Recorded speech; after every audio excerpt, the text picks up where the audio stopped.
Alhamdulillah kita sudah terhubung kembali. Alhamdulillah yang lain juga sudah bergabung yang tadi mengikuti kajian untuk yang introduction di awal. Mungkin untuk Tafadol untuk waktu dan tempatnya dipersilahkan untuk kembali memberikan tausiah dan ceramahnya.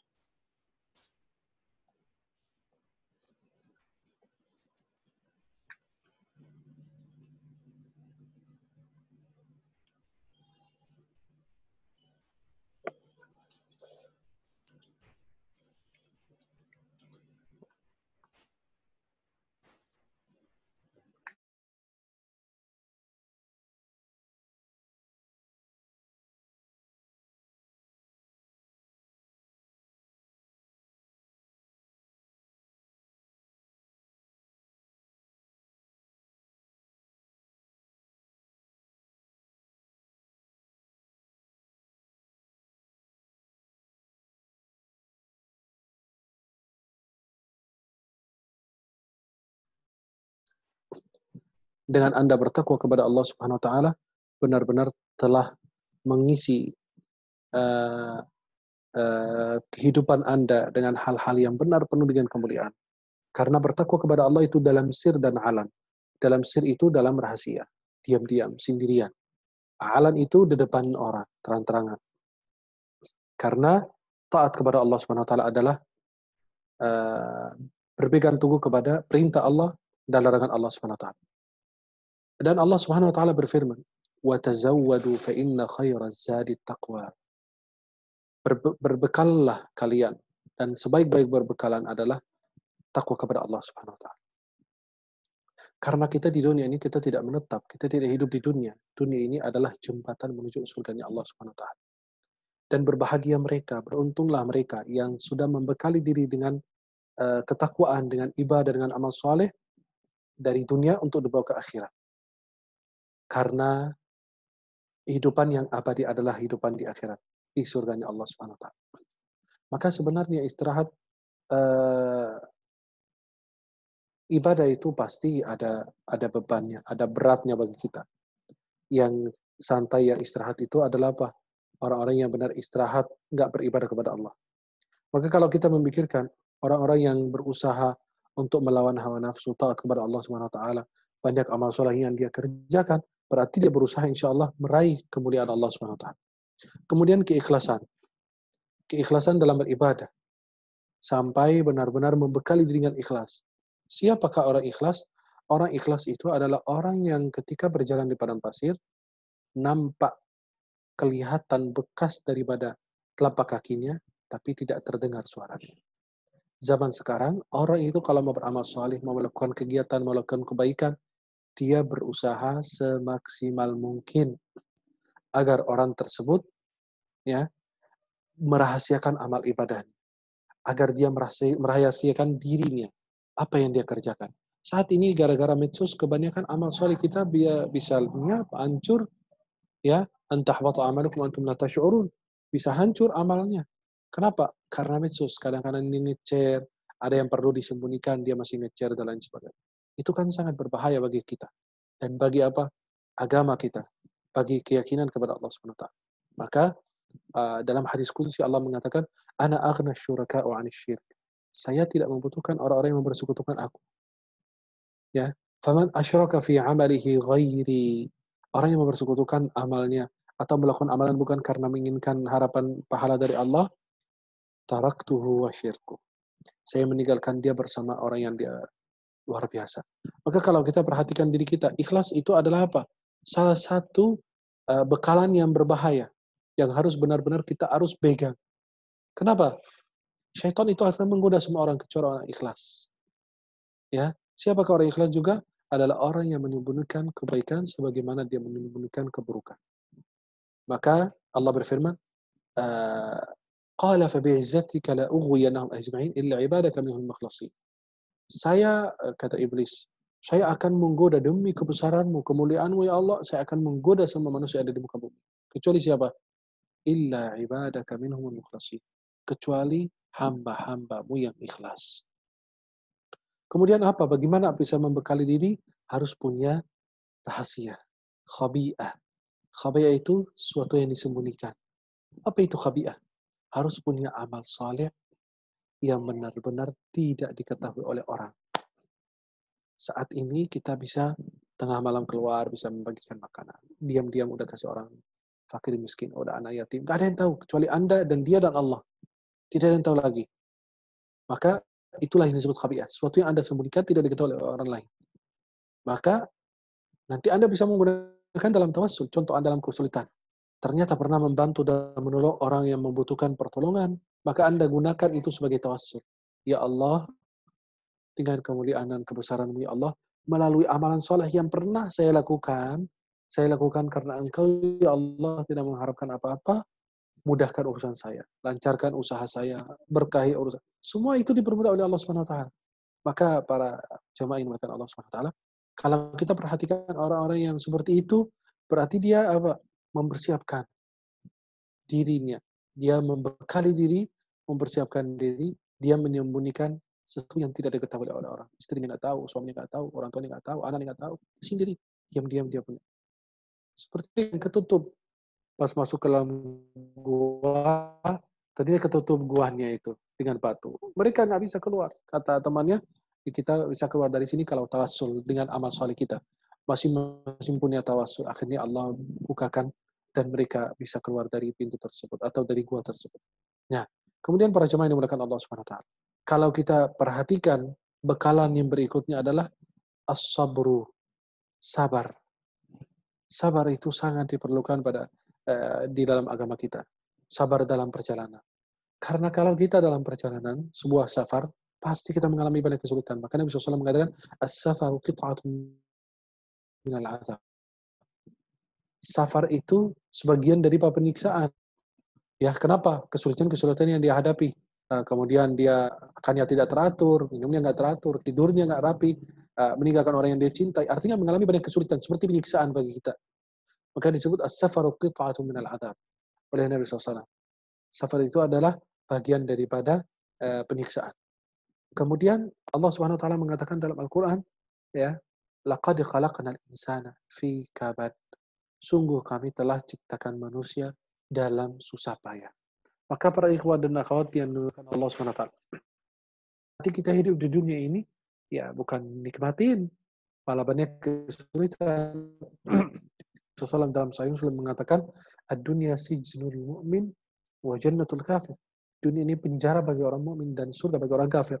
Nah, dunia ini penjara bagi orang mukmin. Gimana penjara bagi orang mukmin? Karena banyak larangan. Banyak hal-hal yang dilarang oleh agama Islam. Nggak boleh ini, nggak boleh itu. Maka dia jadi terbatas. Gerak-geriknya itu terbatas. Tidak sembarangan dia berbicara. Sembarangan dia bergerak. Tidak sembarangan dia bertindak. Ya, maka itu semua sudah diatur oleh Islam. Maka seperti di penjara. Wa jannatul kafir. Surga bagi orang kafir. Bebas. Dia melakukan apa aja bebas. Dia kan nggak ada aturan, nggak ada larangan. Ya, sampai imam pernah salah satu ulama besar dulu, ulama hadis, beliau di atas kudanya lagi jalan dan menggunakan pakaian yang indah bersama rombongan beliau. Pas lagi jalan di depan orang Yahudi kan tukang besi, pakaiannya kotor, pakaiannya nggak rapi, berantakan. Tiba-tiba ada ulama muslim itu lewat, dia nanya, kata Nabi kalian, dunia penjara bagi orang mukmin, surga bagi orang kafir. Mana surga saya? Saya aja pakaian saya begini, kamu aja lebih bagus. Apa kata ulamanya? Hei fulan, kalau kamu melihat saya dengan pakaian-pakaian yang indah pada saat ini, itu dibanding naim yang kenikmatan yang ada di surga, itu saya seperti di penjara, tidak ada apa-apanya. Ya, maka apa yang saya dapat sekarang? Pakaian yang indah, rombongan, kuda yang bagus, dan lain sebagainya, itu dibanding kenikmatan yang ada dalam surga itu sangat kecil dan bahkan tidak ada apa-apanya sama sekali. Maka para jemaah yang dimuliakan Allah Subhanahu wa taala, yang kita berusaha untuk benar-benar mengamalkannya dan meraihnya agar kita semua bisa meraih kemuliaan dari Allah Subhanahu wa taala dan kita bisa meraih dan mendapatkan bekalan-bekalan yang saleh dan amal-amal yang ridha Allah Subhanahu wa taala. Nah, kita bisa membahas satu poin di sini yang kita perlu semua. Sebab-sebab mendapatkan kematian yang celaka, apa sebabnya? Biar kita bisa menghindari ini dan bisa mempersiapkan bekalan amal soleh kita. Yang pertama, selalu tenggelam dalam perbuatan dosa. Orang yang mendapatkan kematian celaka itu adalah dia dari dosa ke dosa lain, dari dosa ke dosa lain, dan seterusnya. Maka orang yang selalu tenggelam dalam dosa, perbuatan dosa, itulah orang yang mati celaka, na'udzubillah. Kecuali kalau Allah merubah hatinya. Ya, maka kita selalu berdoa, ya muqallibal qulub, tsabbit qalbi ala dinik. Wahai zat yang membolak-balik hati, tetapkanlah hati aku di atas agamamu, ya Allah. Kemudian yang kedua, hati selalu terpaut kepada selain Allah Subhanahu wa taala. Nah, hatinya terikat kepada selain Allah. Ya, contohnya ada kisah namanya sujud terakhir. Kisah seorang pemuda muslim Arab yang pergi berwisata ke Bangkok, Thailand. Terkenal dengan surga bagi mereka, para lelaki pemuja syahwat. Pada saat dia pergi ke Thailand atau Bangkok, anak muda tersebut yang dari Arab berkenalan dengan seorang wanita yang cantik sekali. Ya, karena memang di situ bedanya tipis laki dan perempuan, nggak kelihatan gitu ya. Nah, maka ketika laki-laki tersebut dari Arab datang ke Bangkok atau Thailand, dia berkenalan dengan wanita yang cantik sekali. Sampai dia meleleh melihatnya, terhipnotis ketika melihat kecantikan. Tiba-tiba dia terpaut hatinya, terikat hatinya kepada wanita tersebut. Maka dia janjian, ya namanya orang nggak udah jauh dari Allah begitu, melakukan maksiat zina biasa aja. Perjanjian ketemu setiap hari, ketemu setiap hari, ketemu setiap hari. Pas laki-laki tersebut berada di dalam apartemennya, beliau orang tersebut berada di dalam apartemen menunggu kedatangan wanita cantik tersebut. Ternyata lama wanita itu datang. Dia di dalam apartemennya pusing, gelisah, pulang-balik menunggu 2 jam. Udah setengah jam nggak datang, telat. Sejam telat, 2 jam telat. Dia masih menunggu dan cintanya berapi-api di dalam hatinya. Ya, akhirnya karena laki-laki itu kan sudah terikat batinnya, hatinya kepada wanita tersebut, kepada selain Allah, melebihi dari batasnya, akhirnya tiba-tiba wanita tersebut muncul. Dan wanita tersebut itu datang. Benar-benar dia ketok pintu, dibukakan. Ternyata wanita yang dia cintai. Karena dia pemuja syahwat, akhirnya laki-laki tersebut saking cinta, saking sayang, saking kagum dengan wanita tersebut, dia sendiri melakukan tindakan tersebut, melakukan gerakan tersebut, dan dia sadari. Dia langsung sujud di hadapan wanita itu. Senang dengan wanita itu bisa datang kembali. Maka, subhanallah, ternyata ini sujud terakhir. Dia sujud kepada selain Allah, tapi ini sujud terakhirnya dia. Subhanallah. Subhanallah. Nauzubillah kalau kita dapat seperti itu. Dia sujud kepada selain Allah dan matinya dalam keadaan sujud kepada selain Allah. Coba sebaliknya, di negara Tunisia atau di Jazair kalau tidak salah Tunisia, salah satu orang syekh yang menunggu di depan masjid, orang-orang yang lewat depan masjid pas sholat, dia manggil undang 1, 2 orang, 3 orang, 5 orang, 10 orang dimanggil biar masuk. Pas mereka masuk, dia senang. Orang-orang ikut beribadah di masjid. Tiba-tiba ada orang mabuk lewat. Muslim. Tapi karena mabuk, dia diajak. Orang-orang di masjid menghujat syekh tersebut. Bagaimana Anda mengizinkan seorang mabuk masuk ke dalam masjid? Mau mulutnya apa? Dan seterusnya. Akhirnya syekh itu meminta orang tukang mabuk itu ke kamar mandi untuk mandi bersih-bersih dulu. Baru dia kembali sholat. Ternyata betul. Laki-laki tersebut masuk, mandi, dan rapi-rapi, lalu dia ikut sholat bersama mereka. Kan syekhnya itu jadi imam. Mereka bersafnya di belakang. Laki-laki itu karena merasa malu, karena dihujat habis-habisan bau mulut dan lain sebagainya, maka dia berdiri saf sendiri. Berdiri sendiri di belakang. Pas dalam keadaan sujud, dia sujud, angkat sujud.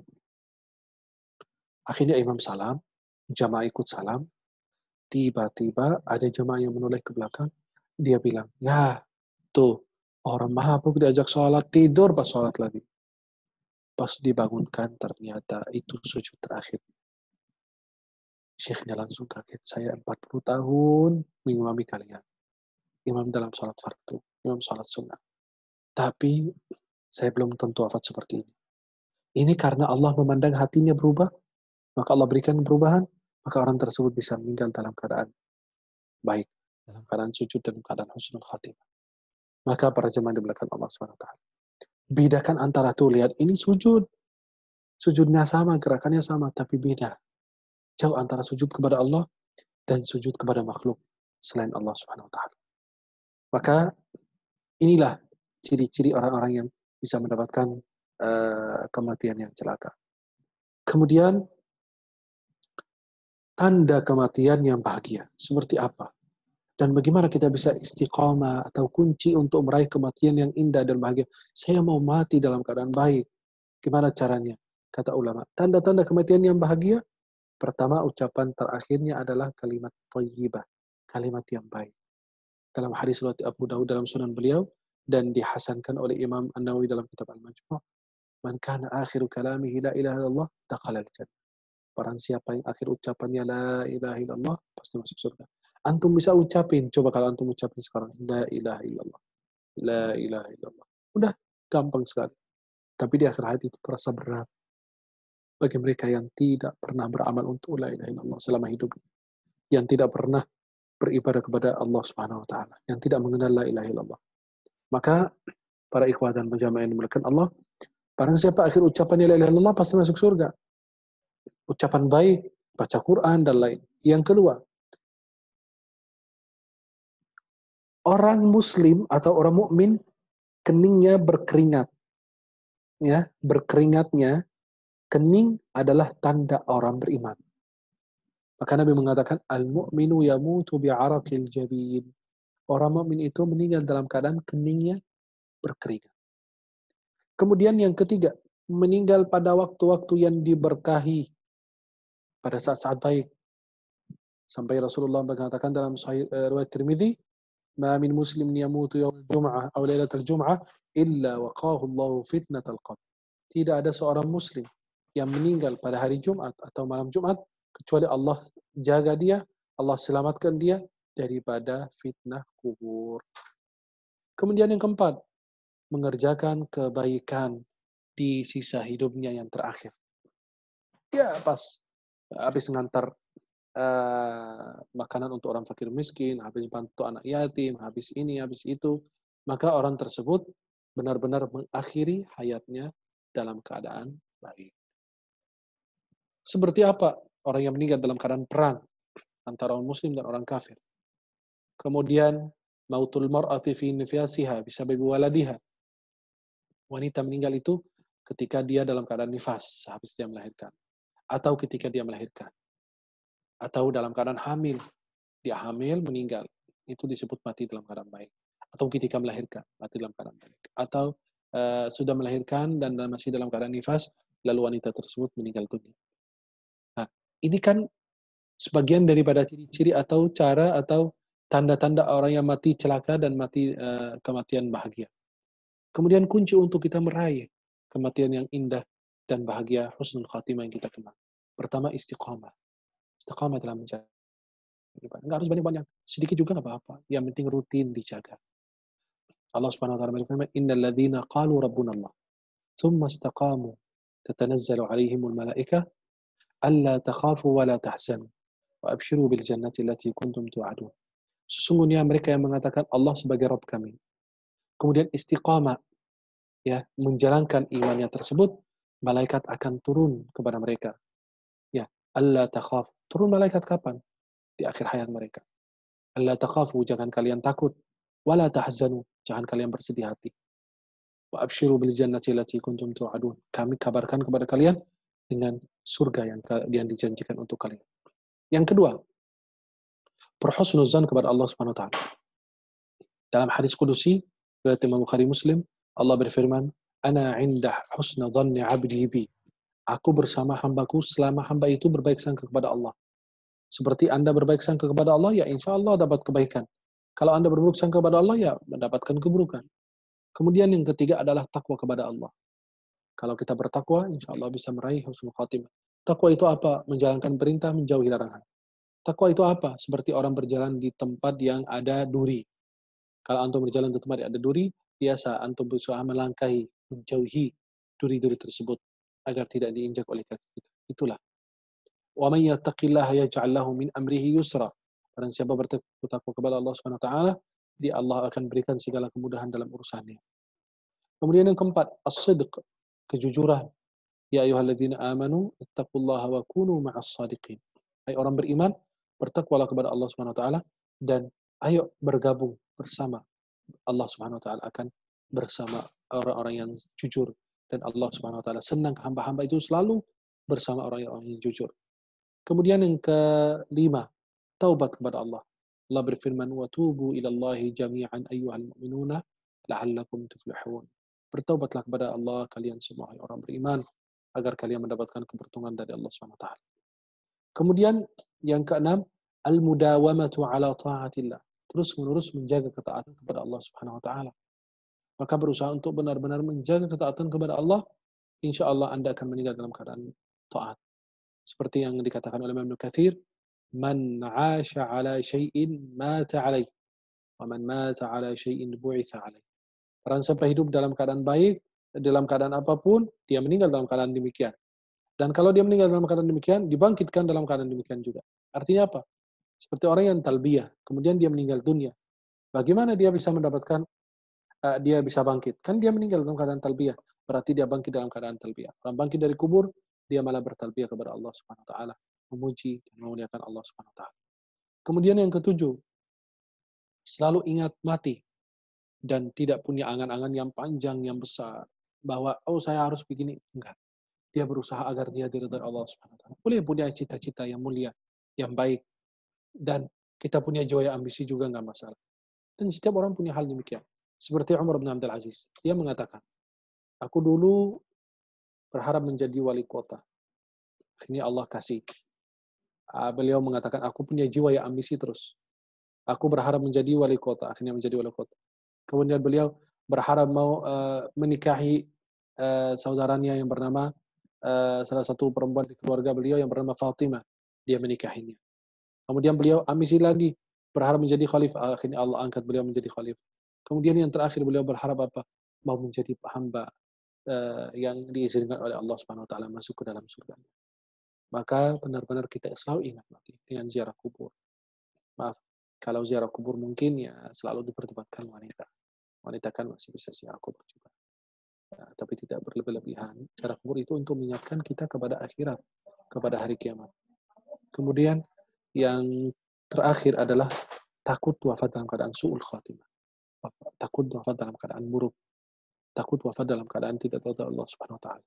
Maka mudah-mudahan dengan apa yang saya paparkan tadi, kita bisa mendapatkan kemuliaan dan bisa kita mempersiapkan bekalan kita untuk menuju surganya Allah Subhanahu wa taala, menuju negeri akhirat, dan kita sudah punya bekalan. Anakmu kalau ke sekolah pasti bawa bekalan. Bekalan itu nggak harus makan. Bekalan itu ada bukunya, ada pulpennya, ya, ada uang jajannya, artinya berbekalan dengan berbagai macam cara agar kita benar-benar menghadap Allah Subhanahu wa taala dengan mendapatkan keberkahan ridha Allah Subhanahu wa taala, dan kita semua diridhai dan dimuliakan oleh Allah Subhanahu wa taala. Betapa indahnya kalau kita hidup dalam taat, mati dia dalam taat, dibangkitkan dalam keadaan taat, dan dikumpulkan bersama orang-orang yang ahli taat. Dan mudah-mudahan Allah Subhanahu wa taala senantiasa meridhai kita, dan para ikhwah akhwat jamaah yang ada di grup bersama kita insyaallah bisa mendapatkan husnul khatimah, dan kita insyaallah meraih kemuliaan dunia dan akhirat, dan bisa memandang wajahnya Allah, dan bisa memandang wajahnya Rasulullah Muhammad sallallahu alaihi wa alihi wasallam. Mudah-mudahan yang saya sampaikan bermanfaat. Qouli hadza astaghfirullah wa lakum. Silakan, ini boleh yang mau bertanya bisa langsung buka mic-nya aja, atau ada yang mau kirim chat juga, silakan insyaallah. Kembali ke studio lagi. Baik, alhamdulillah. Jazakallah khair Ustadz Syekh Misri. Mungkin ke depannya jika jamaah ada yang ingin bertanya, dipersilahkan. Bisa langsung di unmute saja, dan juga mungkin kalau mau saling tatap muka juga dipersilahkan untuk dibuka videonya juga. Boleh dengan Silakan. senang hati karena insyaallah. Ayo, kita masih punya cukup banyak waktu untuk sesi tanya jawab. Iya, maka kita buka seluas-luasnya biar para ikhwah, para jemaah boleh buka kameranya, mau bertanya langsung silakan. Mau audionya aja boleh, mau tulis di chat juga silakan. Tafadhal.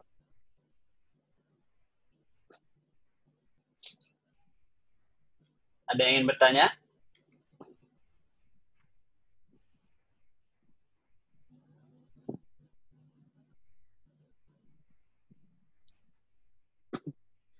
Nah, kalau nggak ada yang bertanya, saya yang bertanya. Oh, ini ada pertanyaan. Assalamualaikum warahmatullahi wabarakatuh. Waalaikumsalam warahmatullahi wabarakatuh. Bagaimana cara menjaga keistiqomahan? Soalnya saya imannya suka jatuh naik gitu. Jangan jatuh, kalau jatuh susah hilang nanti. Gini, memang kita dalam akidah Ahlussunnah wal Jamaah ada yang namanya al-imanu yazidu wa yanqus. Itu kaidah. Iman itu bertambah dan berkurang. Yazidu bil ta'ah wa yanqusu bil ma'siyah. Iman itu bertambah dengan taat dan berkurang dengan maksiat. Dan Imam Al-Bukhari mengatakan, saya bertemu dengan 1000 ulama. Semua sepakat bahwa iman itu bertambah dan berkurang. Bertambah karena taat, berkurang karena maksiat. Itu kedua.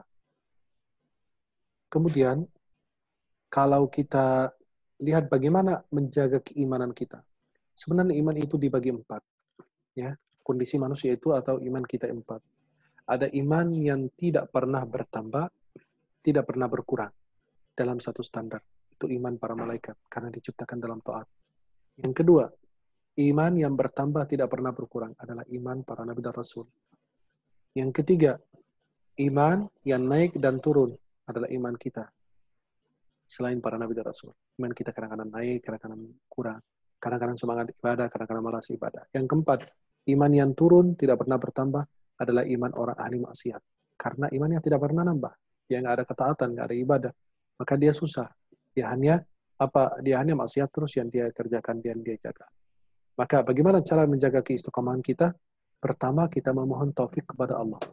Kalau Anda tidak diberi taufik oleh Allah, ya tidak ada siapapun yang bisa membantu Anda. Kemudian yang kedua adalah banyak berdoa. Berdoa kepada Allah Subhanahu wa taala. Di antara doanya tadi yang kita bacakan tadi. Ya muqallibal qulub, tsabbit qalbi ala dinik. Wahai zat yang membolak-balik hati, tetapkanlah hati aku di atas agamamu. Atau tetapkanlah hati aku di atas ketaatan kepadamu ya Allah. Nah, maka kalau orang-orang benar-benar yang berdoa dengan doa ini, mudah-mudahan hatinya tetap dalam keadaan taat. Kemudian sering hadir majelis ilmu, majelis zikir, kemudian bergaul dengan orang-orang baik, berdoa agar husnul khatimah wafatnya, itu lain sebagainya. Apalagi dengan majelis ilmu. Itu mencas iman kita, mengingatkan kita. Ya, itu di antara tipsnya. Wallahu a'lam. Beliau bertanya lagi, barakallahu fiik. Apakah mendengarkan musik bikin iman naik turun, Ustaz? Bukan bikin iman naik turun, tergantung musiknya. Kan ada tentang sholawat, ada yang tentang Allah, ada yang tentang zikir dan lain. Itu masih bisa. Tapi tetap juga tidak melampaui batas. Jangan lebih banyak mendengarkan musik dibanding Anda membaca Al-Quran. Ya. Selama dia mengandung kalimat-kalimat baik, ya silakan didengar, tapi tidak melampaui batas, berlebih-lebihan. Karena sesuatu yang berlebihan itu pasti ada mudaratnya. Wudu berlebihan, menghampurkan air, memboros air, itu kan dilarang, makruh atau haram. Seperti orang yang makan sampai kekenyangan berlebihan itu kan dilarang. Kenapa? Melampaui batas atau melebihi daripada batasnya. Maka bukan membuat iman Anda turun, tetapi khawatir menjauhkan Anda dari iman. Ya. Maka orang itu sekali boleh rawihana qulub. Ya, hati kita ini perlu hiburan. Perlu dihibur. Nggak masalah, biar nggak jenuh. Ya, maka Nabi SAW, sahabat yang mengatakan, karena Rasulullah SAW, karena Nabi SAW, yatakhawwaluna bil mau'izah, maqafat as-amat alaina. Nabi SAW ini mencari waktu kapan menasihati kami. Kenapa? Khawatir kami bosan ketika sering mendengarkan nasihat Rasulullah Muhammad SAW. Maka Nabi mencari waktu. Ada waktu Nabi ngobrol, Nabi bercanda. dan lain sebagainya. Allahu a'lam. Baik, ada yang ingin Silakan. bertanya lagi mungkin? Baik, saya Afwan, nih ada pertanyaan titipan yang masuk ke saya.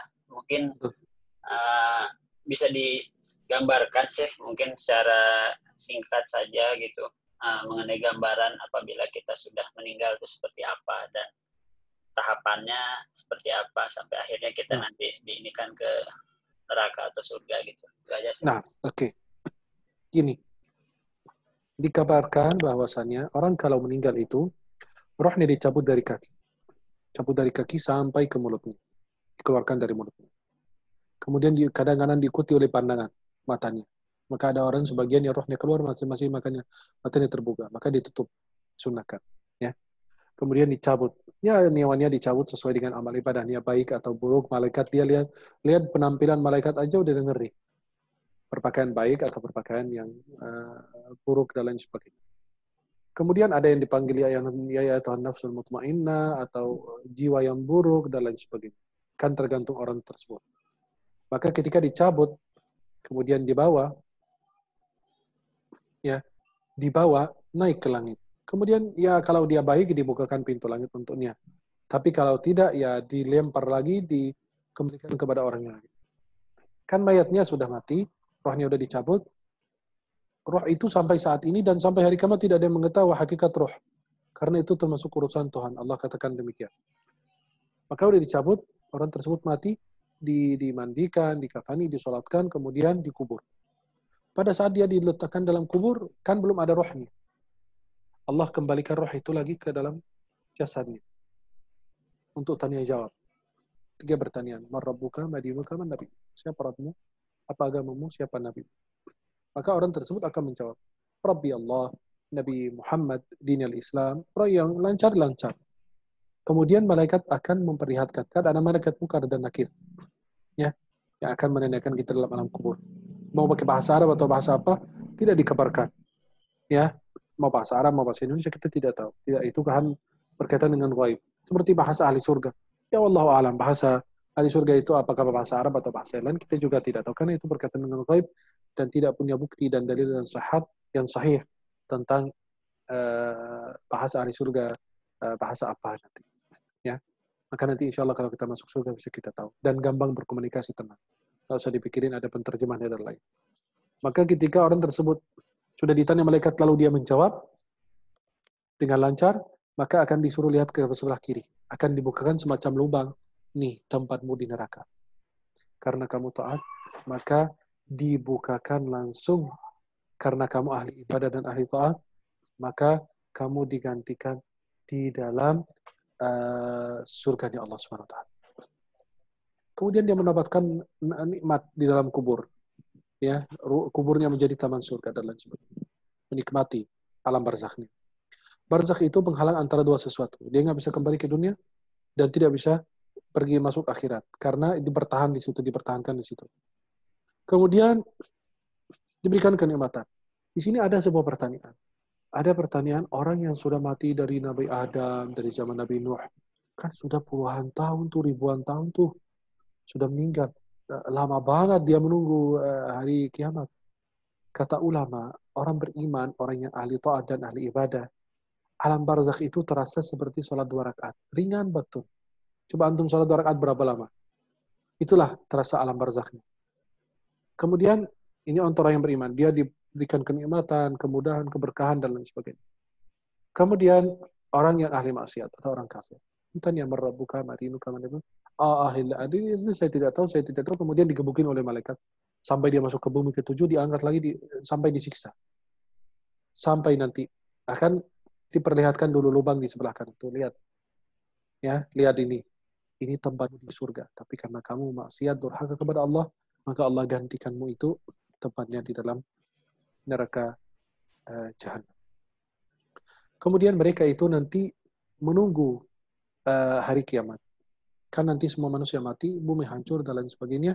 Allah ganti bumi dengan bumi baru dan langit baru dan lain. Kemudian mereka semua dibangkitkan dari alam barzakh. Kita semua dibangkitkan dalam keadaan telanjang, bulat. Dalam keadaan belum dikhitan. Nanti Ummi Aisyah radhiyallahu anha bertanya kepada dia, Rasulullah, bagaimana ini? Bahaya ini. Ada lirik kanan kiri. Memang kita kayak zaman sekarang lagi di mall apa di pasar. Enggak, itu di alam akhirat itu kata Nabi SAW, masing-masing mikirin urusannya, enggak ada yang mau sempat lihat aurat ini atau lihat ini dan lain sebagainya. Semua dikembalikan kepada Allah. Subhanallah. Kemudian kita menuju kepada mahsyar. Kemudian di situ diperkumpulkan. Kemudian kita akan melewati sirat. Lewatin sirat itu berada di atas neraka jahanam. Ini sirat, di bawah ada neraka jahanam. Maka orang yang melewati sirat itu, kalau dia beriman, ada yang berjalan seperti berjalan biasa, berjalan kaki, ada yang secepat petir, ada yang secepat kuda, macam-macam itu. Tergantung amal ibadahnya. Ada yang merangkak juga. Nah, tapi kalau orang kafir baru jalan dikit aja jatuh dalam neraka dan seterusnya. Wa in minkum illa waridha. Semua akan melintas di atas sirat. Sirat itu dikatakan luar biasa, ya, luar biasa. Maka semua orang akan melewati sirat. Ya, kemudian nanti kita akan dihisab oleh Allah, amal perbuatan kita akan ditimbang. Apakah yang ditimbang itu kita atau amal perbuatan kita dalam bentuk tertentu atau buku catatan kita, itu menjadi khilaf ulama. Contoh antum yang ditimbang atau buku-buku catatan yang dicatat oleh malaikat itu yang ditimbang, atau amalan antum itu dalam bentuk apa gitu, kemudian dia yang ditimbang, itu jadi khilaf para ulama, Allahu a'lam. Habis ditimbang, baru nanti dia masuk surga, ada yang masukkan dalam neraka. Yang masuk ke dalam neraka itu adalah orang kafir. Tapi ada orang beriman masuk ke dalam neraka. Masuk ke dalam neraka itu karena membersihkan dosanya. Tapi tidak ada orang beriman yang mati dalam keadaan la ilaha illallah Muhammad Rasulullah atau dalam hati la ilaha illallah Muhammad Rasulullah, tidak ada yang kekal abadi dalam neraka jahanam. Nanti mereka akan keluar menuju ke dalam surga Allah SWT dengan syafaat Rasulullah SAW. Kemudian kalau sudah menetap orang yang ada dalam neraka-neraka, orang yang dalam surga-surga, nanti Allah, malaikat maut akan membawa kematian itu dalam bentuk domba atau kambing. Kemudian dia bertanya sama ahli surga dan ahli neraka, kalian tahu ini apa? Iya, ahli surga bilang ini kematian. Ahli neraka bilang apa? Ini kematian. Kemudian disembelih di antara surga dan neraka. Nah, maka pada saat itu kematian malaikat maut mengatakan, ya ahlal jannah khuludun bila maut, wa ya ahlan nar khuludun bila maut. Wahai penghuni surga, kalian abadi di sini, tidak ada kematian di dalam surga. Dan wahai ahli neraka, kalian akan kekal abadi dalam neraka selama-lamanya. Itulah singkat tentang perjalanan kita menuju surga atau neraka. Ya, Allah taala a'lam. Kemudian sini ada pertanyaan lagi. Assalamualaikum warahmatullahi wabarakatuh. Bagaimana kami memahami hadis Arba'in nomor 4 tentang melakukan perbuatan ahli surga hingga jaraknya dengan surga begitu dekat, namun karena ketentuannya dia melakukan perbuatan ahli neraka, maka masuk ke neraka. Begitupun sebaliknya. Bagaimana kami memahami ketentuan Allah, ketetapan Allah SWT? Begini, ini hadis kalau nggak salah riwayat Ibnu Mas'ud. Ya, hadis kita dikumpulkan dalam pincetannya dalam rahim ibu kita. Kemudian di akhir hadisnya apa yang antum sampaikan demikian. Nah, artinya apa? Ada orang yang benar-benar udah punya keinginan, Allah melihat, memandang hatinya berubah dan menjadi orang baik, maka keadaannya berubah. Seperti di kampung saya di Mesir. Ini cerita kenyataan ini. Ini beliau itu tinggal di depan masjid. Beliau di depan masjid, enggak 24 jam, hampir 24 jam tidur makan di situ, udah sepuh beliau. Besar badannya. Beliau duduk di situ di depan masjid, mencela siapapun ya. Orang yang lewat di depan beliau itu dicela terus. Gak pernah memuji orang, selalu mencela dan lidahnya kasar, kotor gitu. Kemudian orang tersebut masjid di depan rumah beliau, azan 5 waktu, nggak pernah ke masjid dan lain sebagainya. Salat id juga enggak, salat Jumat juga enggak, salat apa, enggak ada sama sekali. Saya bingung juga lihat orang ini, ya Allah, ini orang udah tua kok kelakuannya makin parah begini ya. Apa yang Allah hendaki buat orang ini? Mungkin Allah memandang hatinya masih baik, masih ingin berubah, masih menjadi hamba yang diridhai Allah.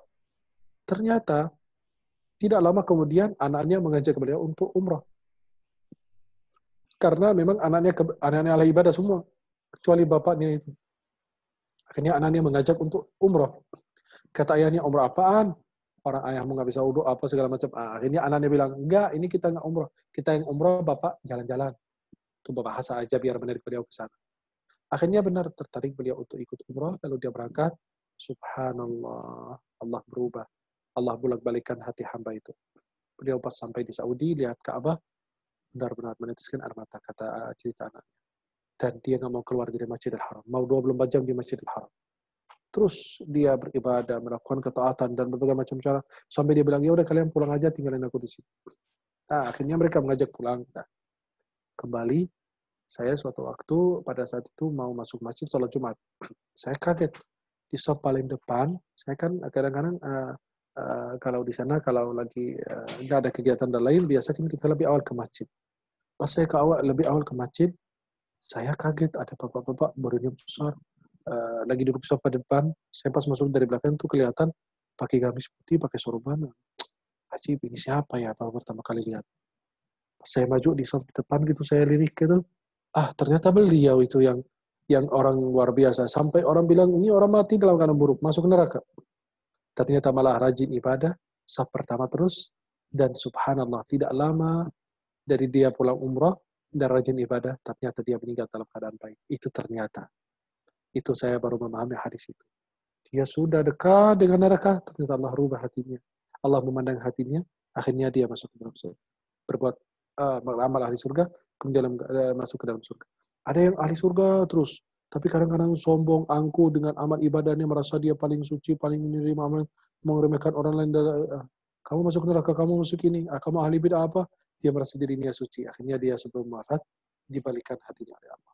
Akhirnya dia beramal dengan amal ahli neraka, kemudian dia masuk ke dalam neraka. Maka itulah hadis ya yang menjelaskan hal demikian. Ya kita semua berharap insya Allah kita semua wafat dalam khatimah dalam keadaan baik. Kemudian seperti ada orang bilang ya masalah seperti ya kan Allah udah takdirkan kita menjadi ahli surga atau ahli neraka. Percuma kita juga sholat. Saya bilang betul. Tapi adanya di mana catatan itu? Di Lauhul Mahfuz. Kalau antum bisa ngintip aja, bisa lihat, nontek aja, isi Lauhul Mahfuz itu apa, antum ahli surga, berarti antum tenang. Kalau antum bisa ngintip aja, antum ahli neraka juga bisa tenang. Tapi kan nggak ada yang bisa tahu. Maka kita terus beramal, beribadah, mendekatkan diri kepada Allah. Di zaman Umar bin Khattab radhiyallahu anhu, ada orang maling yang ditangkap untuk dipotong tangannya. Dia cerdas, dia bilang, wahai Amirul Mukminin, kenapa kamu mau potong tangan saya? Saya ditakdirkan oleh Allah menjadi maling. Kenapa kamu melanggar aturan Allah? Kan Allah menetapkan saya hidup di dunia itu sebagai maling. Itu kan takdir Allah buat saya. Saya nggak bisa kemana-mana dari takdir Allah. Kata Sayyidina Umar, saya juga ditakdirkan oleh Allah untuk memotong tangan maling. Artinya kamu punya tugas maling, saya juga punya tugas untuk memotong tangan maling. Artinya tidak bisa kita melempar kesalahan kita atau menggantung kesalahan kita kepada hal-hal demikian. Wallahu a'lam. Perlebihan dengan doa maksudnya apa ya?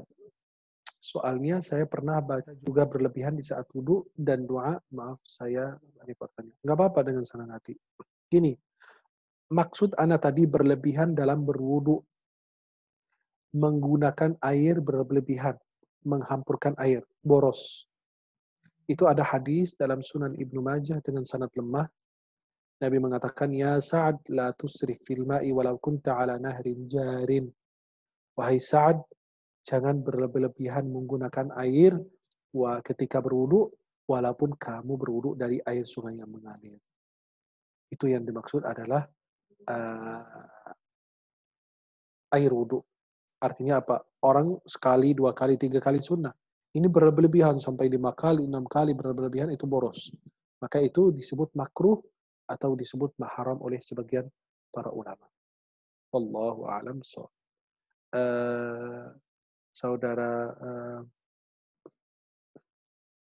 Saudari Anissa, mudah-mudahan itu sudah bisa dipahami insyaallah. Silakan yang mau bertanya lagi boleh. Mau langsung silakan. Mau lewat chat juga silakan. Baik, ada lagi yang ingin bertanya, dipersilahkan para jamaah. Baik, saya ada yang bertanya ini perihal urutan pada saat masuk surga kan yang kita pahami memang Rasulullah dulu mungkin disusul oleh para nabi dan baru mungkin berikutnya umat Islam gitu ya. Dan nah Ya. untuk ada yang bertanya juga, jadi begitu nanti kita sudah sampai ke dalam surga gitu, sebenarnya apa yang di sana kita lakukan gitu sih? Maksudnya di surga itu Surga itu tidak ada tidur, tenang. Nggak ada tidur, nggak ada WC, nggak ada yang antri, nggak ada yang mules. Maka surga itu, makanan yang antum makan gini, surga itu kata Nabi SAW, gimana ya, nggak bisa digambarkan karena saya belum pernah melihat. Nanti kalau saya ke sana, saya kasih tahu kalian. Insya Allah, saya kasih buat.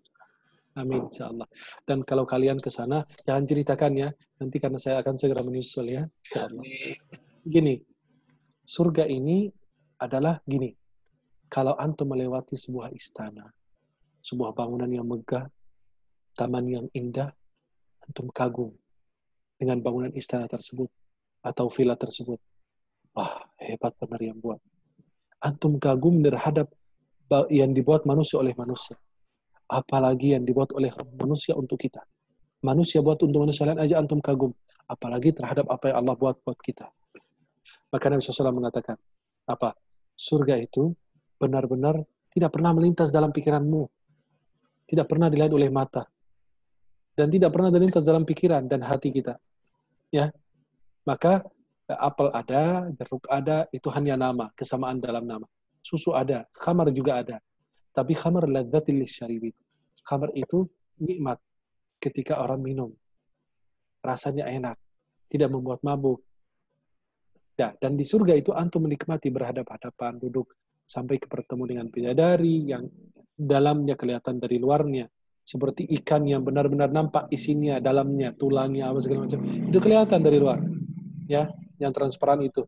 Ada sebuah ikan yang subhanallah. Maka kita baru kebayang bagaimana bisa menikmati bidadari surga atau kenikmatan di dalam surga. Tidak bisa diceritakan sebenarnya. Karena memang itu adalah sebuah nikmat yang tidak bisa melintas dalam pikiran kita, hati kita, dan akal manusia. Kemudian di sana tidak ada yang masuk surga muda. Semua usia 33. Nikmati hidup di situ. Kemudian di dalam surga itu makanan apa aja yang antum mau, insya Allah ada. Ada yang nanya kemarin, ada sate enggak? Loh, memang kenapa kamu nanya sate? Kok yang lain-lain adakan buah-buahan, ada kenikmatan. Kata beliau apa? Takut aja nggak ada yang jualan sate di surga. Ana juga kepingin jualan. La ilaha illallah. Masuk surga mau jualan, mana ada jualan di surga? Orang free gratis. Maka bagaimana gini? Antum kepingin makan makanan tertentu, buah tertentu. Ternyata apakah antum harus bilang, ya Allah saya minta buah ini? Enggak. Dalam hadis Nabi dikatakan, cukup mengucapkan kalimat Subhanakallahum. Antum baca itu aja. Dalam pikiran antum kebayang mau bawakan bebek. Subhanakallahum, datang. Anggur. Makan langsung. Nikmat.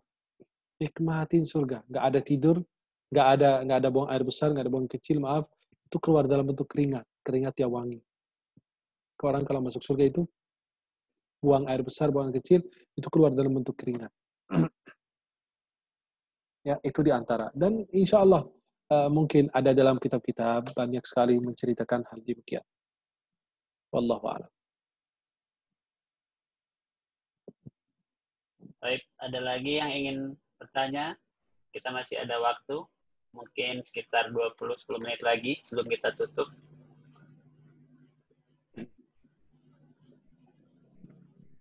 Kalau tidak ada yang bertanya, saya mau bertanya.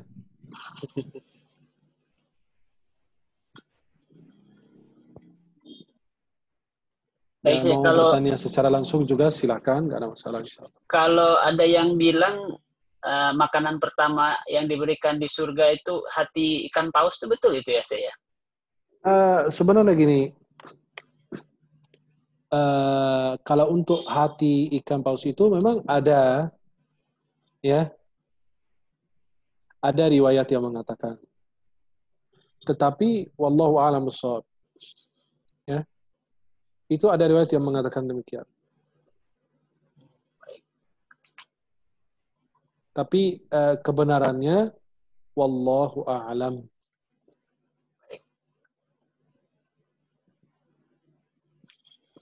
Dan itu memang ada dalam Sahih Bukhari hadisnya, ya. Hadisnya ada, tapi mudah-mudahan insya Allah kita mendapatkan makanan tersebut.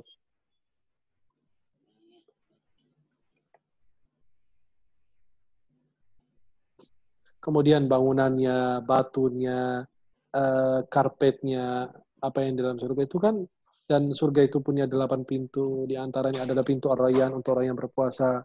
Kemudian ada pintu khusus orang yang ahli sholat, jaga sholat, bukan hanya sholat 5 waktu, tapi sholat sunnah. Kemudian ini pintu orang yang sedekah, macam-macam.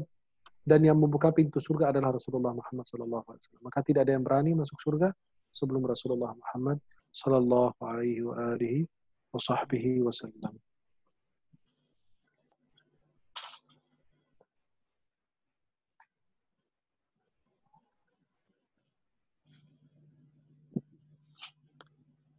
Kalau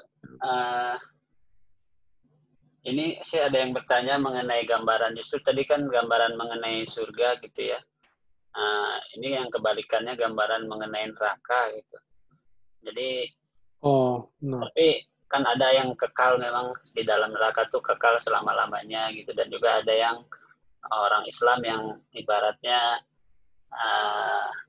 kayak penghapus dosanya dulu baru nanti dimasukkan ke dalam surga gitu kan.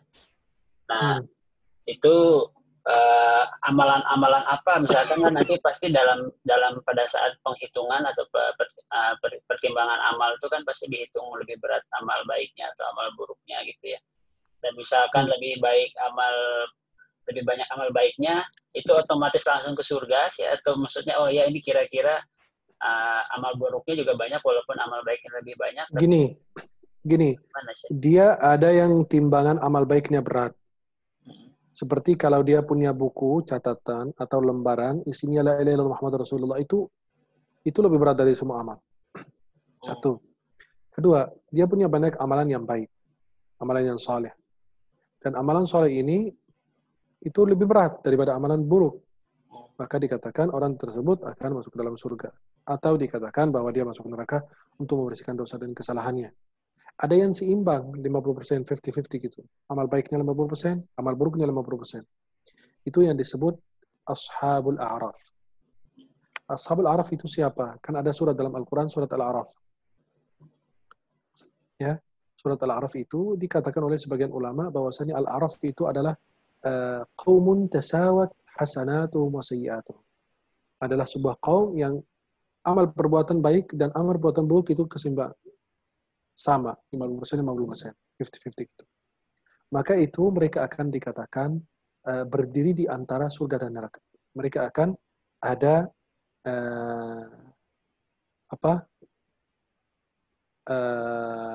kalau kita lihat mereka ini akan diminta untuk berdiri di antara surga dan neraka sampai waktu yang dikehendaki oleh Allah Subhanahu wa taala.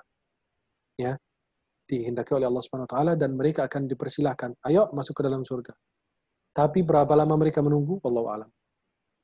Yauman 'inda rabbika alf sanatin mimma ta'uddun. Satu hari di sisi Allah sama dengan 1000 tahun di dalam hitungan kita. Berarti kalau mereka seperempat hari aja coba berapa? Setengah hari aja 500 tahun.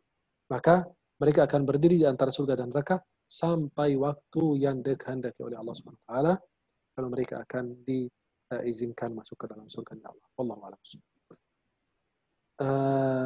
Ustaz, kajiannya di YouTube sedikit ya. Saya 100 fans Ustaz yang sama. Tungguin ceramahnya, barakallah. Jazakumullah khair. Ya. Gini, Ana sudah punya channel YouTube sendiri. Alhamdulillah masih ada banyak sekali kajian-kajian yang saya sampaikan lewat YouTube. Ada banyak dan berbagai macam tema.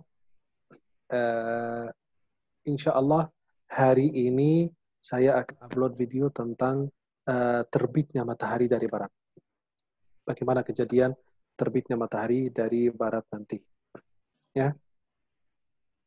Maka insya Allah hari ini saya akan upload video baru. Saya sekarang udah ada channel YouTube sendiri.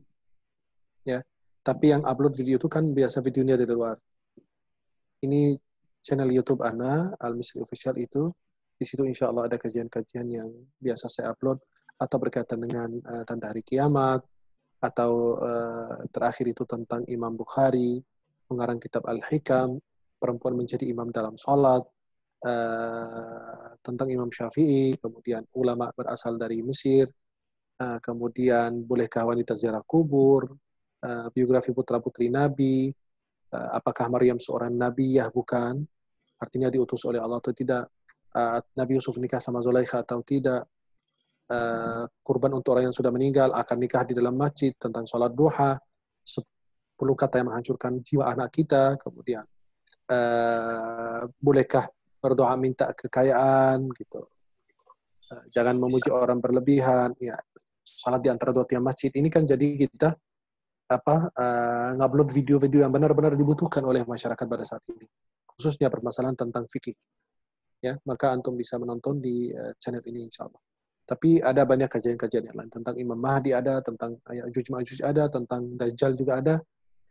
Kita belum bahas tentang turunnya Nabi Isa nanti. Dan insya Allah saya akan bahas hari ini saya upload tentang munculnya terbitnya matahari dari barat, kemudian nanti berikutnya adalah munculnya binatang melata insya Allah. Dan nanti saya akan mengupload semua tema-tema tentang hari kiamat. Ya'juj Ma'juj sudah, Dajjal sudah, tinggal nanti turunnya Nabi Isa, kemudian terbit matahari dari barat, kemudian khusuf, penenggelaman di dalam bumi, yang terjadi 3 di timur, barat, dan di Jazirah Arab, kemudian muncul binatang melata, gitu. Wallahu a'lam bishawab.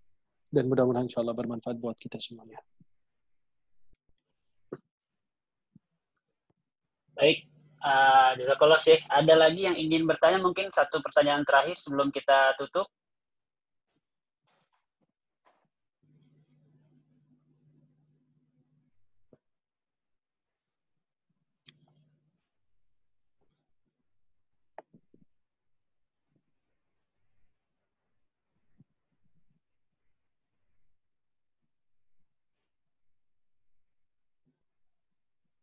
Baik, Syekh. Silakan insya Allah. Ada yang ingin bertanya? Mungkin, ayo. Masih ada waktu sampai sebelum kita tutup. Baik, Syekh. Ini ada pertanyaan. Mungkin jika jemaah tidak ada yang bertanya, mungkin Ana ada pertanyaan terkait pemimpin ini, Syekh. Terkait pemimpin.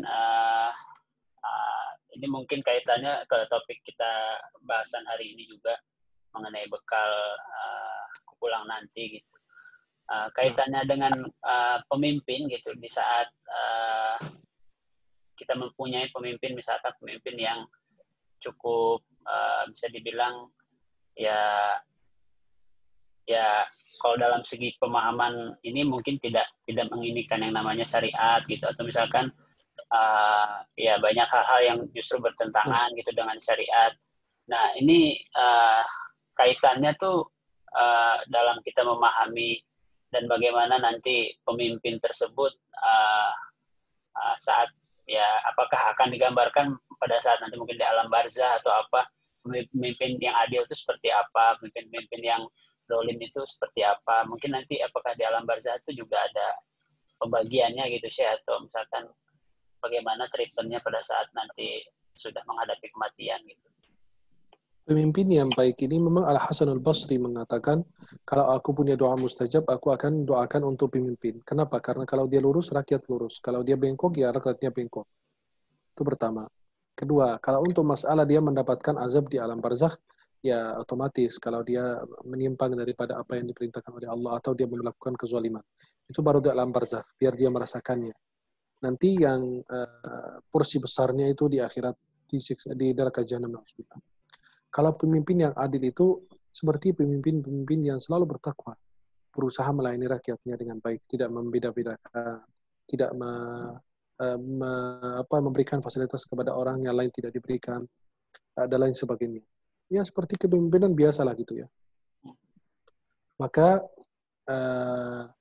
pemimpin yang adil itu seperti para khulafaur rasyidin, Umar bin Abdul Aziz, pemimpin-pemimpin yang bertakwa kepada Allah, tidak memikirkan kekayaan sendiri, malah memikirkan kepentingan rakyatnya, bukan kepentingan partainya, dan lain sebagainya, atau keluarganya, atau kantongnya sendiri, dan lain. Kemudian pemimpin yang adil, karena kepemimpinan itu berat, maka menjadi orang yang nomor satu mendapatkan naungan Allah di hari kiamat nanti. Kalau pemimpin yang adil. Maka Rasulullah bersabda dalam hadis riwayat Bukhari Muslim dari Abu Hurairah, sab'atun yudhilluhum Allah fi dhilli yauma la dhilla illa dhilluh. Ada 7 golongan yang mendapatkan naungan Allah SWT. Yang pada hari itu tidak ada naungan kecuali naungan Allah Jalla Jalla. Di antaranya adalah apa? Imamun adil yang pertama. Imam yang adil. Yang benar-benar menegakkan keadilan dengan sebaik-baiknya. Tidak melakukan tindakan kezaliman. Berusaha melayani rakyatnya dengan sebaik-baiknya. Itu kan pelayan sebenarnya. Jabatan presiden itu bukan jabatan, memang itu simbol negara dan lain sebagainya, jabatan tinggi. Tetapi sebenarnya itu pelayan. Karena melayani masyarakat dengan sebaik-baiknya. Maka ya pemimpin itu harus amanah, harus kuat, harus menerima nasihat, harus jaga ibadahnya, jaga syariat Allah Subhanahu wa taala. Nah, maka ya itulah, kita pemimpin buat keluarga kita aja, istri anak kita aja udah berat, apalagi pemimpin untuk banyak keluarga. Ya, semoga Allah selamatkan kita semuanya insyaallah. Amin. Amin ya rabbal alamin. Barakallahu fiik Ustaz Aceh. Mungkin sebelum kita, mungkin itu pertanyaan terakhir, mungkin kita bisa sudahi dengan mungkin Aceh ada mungkin bisa memberikan penutup dengan doa sebelum kita tutup. Marilah kita semua berdoa, mudah-mudahan di waktu ini Allah kabulkan dan doa dan hajat kita semuanya. Amin ya rabbal alamin. Bismillahirrahmanirrahim. Alhamdulillahirabbil alamin. Ya rabbana lakal hamdu kullu wa lakal syukru kullu wa lakal fadlu kullu wa ilaika yarji'ul amru kullu. Alaniyatu wa sirru. Allahumma shalli ala sayyidina Muhammadin fil awwalin wal akhirin. Wa shalli alaihi ya rabbana fi kulli waqtin wa hin.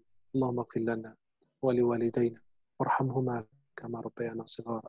ولجميع المسلمين والمسلمات والمؤمنين والمؤمنات الأحياء منهم وارحم الأموات إنك يا ربنا سميع قريب مجيب الدعوات يا قاضي الحاجات ويا دافع البليات اللهم يا حي يا قيوم تحصنا بالله ذي العزة واعتصمنا بربنا ذي الملكوت وتوكلنا على الحي الذي لا يغفل ولا ينام ولا يموت نسألك يا الله أن تصرف عنا وعن كل المسلمين الوباء وأن ترفع عنا البلاء أنت قادر على كل شيء ربنا إنا نعوذ بك من البرص والجنون والجذام ومن سيء الأسقام نسألك يا الله يا رب السماوات السبع والأراضين نسألك يا رب العرش العظيم أن تقنا من شر ما قضيت وأن تتولنا في من توليت وأن تعافنا في من عافيت تباركت ربنا وتعاليت اللهم احفظنا المسلمين اللهم توفنا على حسن الخاتمة اللهم نسألك حسن الخاتمة يا الله فكرن kami semua dalam keadaan husnul khatimah.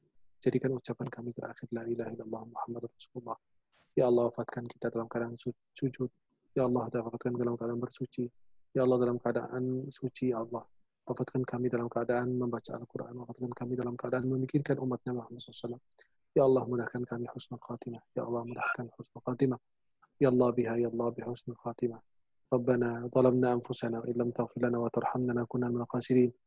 ربنا تقبل منا إنك أنت السميع العليم وتب علينا أنت التواب الرحيم ربنا آتنا في الدنيا حسنة وفي الآخرة حسنة وقنا عذاب النار وصلى الله على سيدنا محمد وعلى آله وصحبه وسلم والحمد لله رب العالمين. Mudah-mudahan yang saya sampaikan ada manfaat dan mudah-mudahan dipertemukan di dunia dalam taat dan di akhirat di surga Allah Subhanahu wa taala. Subhanakallahumma bihamdika asyhadu an la ilaha illa anta astaghfiruka wa atubu ilaik. Assalamualaikum warahmatullahi wabarakatuh. Waalaikumsalam warahmatullahi wabarakatuh. Alhamdulillah, barakallahu fiik Syekh Ahmad Al-Misri atas pemaparan kajiannya mengenai bagaimana bekal-bekal kita untuk menghadapi pulang kita kelak. Alhamdulillah, ini adalah kajian kedua yang sudah disampaikan oleh Syekh Ahmad Al-Misri sebelumnya di bulan Ramadan. Jazakallah Syekh, mudah-mudahan kami terus berharap terus menjaga silaturahim dan mudah-mudahan bisa tetap rutin mengisi kajian di Mushola Ibadur Rahman. Barakallah insyaallah. Terima kasih kepada para jamaah yang sudah juga berkenan hadir untuk senantiasa tetap istiqomah dan semangat dalam menuntut ilmu syar'i. Billahi taufiq wal hidayah. Assalamualaikum warahmatullahi wabarakatuh. Waalaikumsalam.